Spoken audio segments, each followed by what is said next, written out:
your consciousness. Consciousness is transcendental. It's beyond the material world. So that means if you want to perform an experiment in consciousness, the only place that you can perform it is in your own consciousness. You can't do an experiment on other people because you don't have direct access to their consciousness. You only have direct access to your consciousness. So that means you have to perform these experiments yourself, on yourself. But that's okay, because one of the things about consciousness is that it's reflexive, it's self-referential, it's recursive. It can operate on itself. That's part of the evidence that consciousness is transcendental. Because in the material world, there's always a difference between the subject and the object. But in the spiritual world, the subject and the object can be one thing, but still different at the same time. Simultaneously one and different. That's our philosophy. The technical name for our philosophy is Achintya Bhed Abheda Tattva. Bheda means the same. Abheda means different. You see? And Achintya means inconceivable. So that which is both the same and different at the same time is inconceivable, because our minds, our material intelligence cannot comprehend it. But we can perform experiments that prove that this is so. Just like it's not possible for the ordinary material intelligence to understand how an electron could be both a particle and a wave at the same time. You know, we want to say, well, either it's a particle or it's a wave. Which one? Well, the answer is, it depends on how you look at it. It depends on how you measure it. It depends on the nature of the experiment that you perform. You see? If you do the Michelson-Morley dual slit experiment, you'll see photons as particles. And if you do, well, very simple Boy Scout prism experiment, you hold a prism up to the sun, then you'll see that it's actually waves. It's the same light, the same photons, but if you measure it one way, it exhibits wave-like properties. If you measure it another way, it looks like particles. The same is true of consciousness. Consciousness, if you direct it towards the material energy, it gives you one type of phenomenon called suffering. But if you direct your consciousness towards the spiritual energy, it gives you bliss, happiness, causeless enjoyment. So what do you have to do to direct your consciousness towards the spiritual energy? Simply detach it from the senses and point it at itself. That's the start anyway. Actually, the spiritual energy is unlimited. It's a whole world, a whole universe, much, much greater and with more diversity and variety than the material universe. But in the beginning, we can't see all that because we're still blinded by this material energy, still conditioned by material senses. So the beginning of spiritual life is, at least you take a look at your own consciousness, observe your own consciousness, and you'll find this causeless flavor of joy that you can't get from anything outside. Oh, but it gets better than that.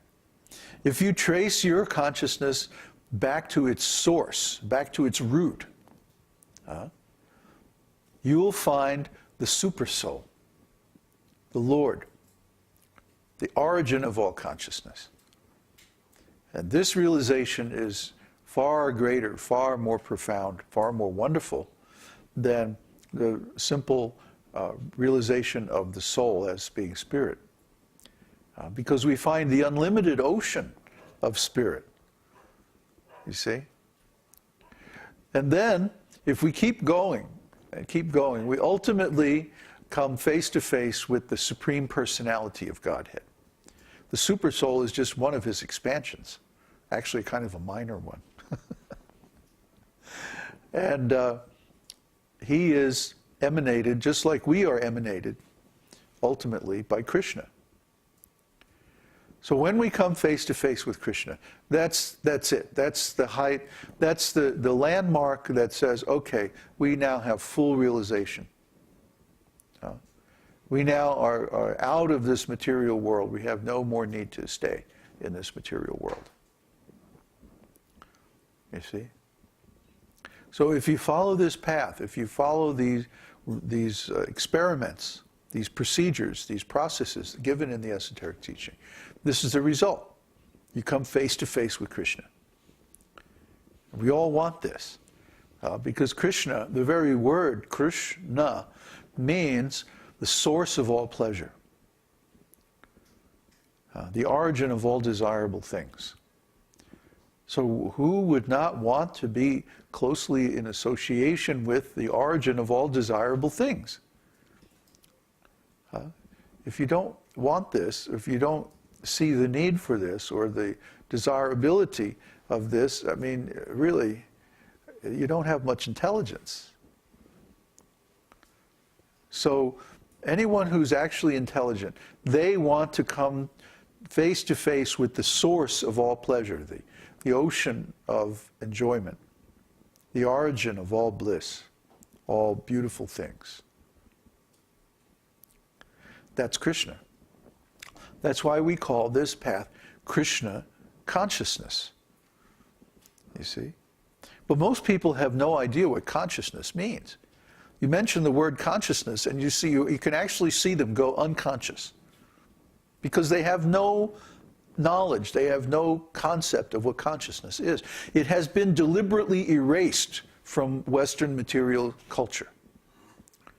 Because as soon as you start investigating what is consciousness, this automatically leads to the transcendental platform of knowledge, which is beyond material life, and you start to experience this spiritual happiness that makes material enjoyment unnecessary. That's why really spiritual people can give up sense gratification. That's why really spiritual people become monks, become renunciants. It's not that we don't, or can't enjoy the same things, the sense pleasures of this material world, but we found something better. Try to understand. This is why it always blows people's minds in India when they see Western sadhus. Because they have become convinced that, oh, this material thing is so much better. Our spiritual knowledge is just a myth. Just an old story that was there, to control people or something like that. And actually this material enjoyment, that's where it's at. So they're all trying their best to, get trained up in material enjoyment so they can be like us. And then we come there and we say, no, brother, Hare Krishna.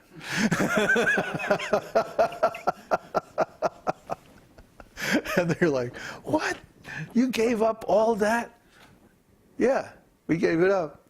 It's nothing compared to this spiritual bliss. All I have to do is sit down and turn my consciousness inside, and I'm in the spiritual world with Krishna. So why would I want to spend all this time earning money and doing all this stuff and trying to, chase all these phantoms of material existence? It's a waste of time. Simply a waste of time. So they're always amazed when they see Westerners become devotees. When I was in ISKCON, I made it a habit, kind of like a hobby, to ask devotees about how they became devotees, because it's always an amazing story. And every single one of them, the story they told me had one thing in common, that they had some kind of mystical experience where Krishna revealed himself and showed that actually he is real. Like Ananda Vardhana was telling me his story. He actually tested Krishna. He said, come on, Krishna, if you're really there, turn out the street light. That was one of them. Yeah, and there were others, you know, but every devotee has, in a different way. Everyone is unique. I never heard the same story twice.